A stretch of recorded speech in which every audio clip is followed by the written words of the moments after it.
নমস্কাৰ ছাৰ চৰকাৰী কৰ্মচাৰী আৰু পেঞ্চনাৰসকলৰ বিনামূলীয়া চিকিৎসা আঁচনিৰ নামত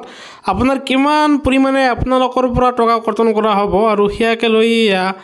শেহতীয়া খবৰ প্ৰকাশ পাইছে আৰু যি আপোনাৰ বিনামূলীয়া চিকিৎসা আঁচনি তাক জনা যায় লোকসেৱক আৰোগ্য যোজনা আৰু ইয়াৰ বৰঙণিৰ প্ৰকাশ এই নিৰ্দেশনা অনুসৰি ৰাজ্যিক কৰ্মচাৰীসকলৰ পৰা গ্ৰেড অনুসৰি বৰঙণি মাহিলী দৰমহাৰ পৰা কৰ্তন কৰিব দিদিসকলে প্ৰকাশ হোৱা নিৰ্দেশনাৱলী অনুসৰি চতুৰ্থ শ্ৰেণীৰ কৰ্মচাৰীয়ে লোকসেৱক আৰোগ্য যোজনাৰ বাবদ দিব লাগিব 125 টকা তৃতীয় শ্ৰেণীৰ কৰ্মচাৰীয়ে 225 টকা দিব লাগিব আনহাতে দ্বিতীয় শ্ৰেণীৰ বিষয়া কৰ্মচাৰীয়ে দিব লাগিব 325 টকা আৰু প্ৰথম শ্ৰেণীৰ বিষয়াই দিব লাগিব 500 টকা উল্লেখযোগ্য যে ৰাজ্য চৰকাৰে প্ৰায় 4 লাখ কৰ্মচাৰী আছে তেনেদৰে পেঞ্চনাৰো আছে প্ৰায় 1.5 লাখ অৰ্থাৎ মুঠ 550 লাখ কৰ্মচাৰী আৰু পেঞ্চনাৰৰ পৰা কৰে 300 টকাকৈ দৰমহাৰ পৰা লোকসেৱক যোজনাৰ পৰা কৰ্তন কৰিলেও মুঠ সংগ্ৰহৰ পৰিমাণ হ'ব প্ৰায় 15 কোটি টকা তাৰ মানে ছাৰবেইদেউসকল চতুৰ্থ বৰ্গৰ কৰ্মচাৰীৰ পৰা কৰ্তন কৰিব 125 টকা তৃতীয় বৰ্গৰ কৰ্মচাৰীৰ পৰা কৰ্তন কৰিব 225 টকা আনহাতে আপোনাৰ পেঞ্চনাৰসকলৰ পৰা কৰ্তন কৰিব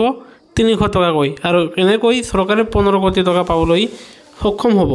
অহা বছৰৰ 2 অক্টোবৰৰ পৰা ৰাজ্যৰ বাহিৰৰ ব্যক্তিগত খণ্ডৰ চিকিৎসালয়ত এই যোজনাৰ সুবিধা লাভ কৰিব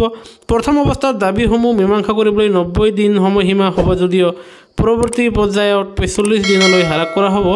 কৰ্মচাৰী সমাজৰ দীৰ্ঘদিনীয়া দাবীৰ অন্তত ৰাজ্য চৰকাৰে লোকসেৱক যোজনা আৰম্ভ কৰিছিল যদিও নিৰ্দেশনাৱলী প্ৰকাশ হোৱাৰ পাছত আঁচনিখন বাস্তৱত ৰূপায়ণ হোৱাৰ বাট প্ৰশস্ত হৈ পৰিছে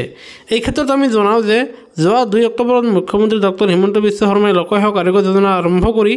এটা পৰ্টেল মুকলি কৰিছিল কিন্তু এই পৰ্টেল মুকলি হৈছিল যদিও কৰ্মচাৰীসকলে নাম পঞ্জীয়ন কৰাৰ বাদে প্ৰক্ৰিয়াটো আগবঢ়া নাছিল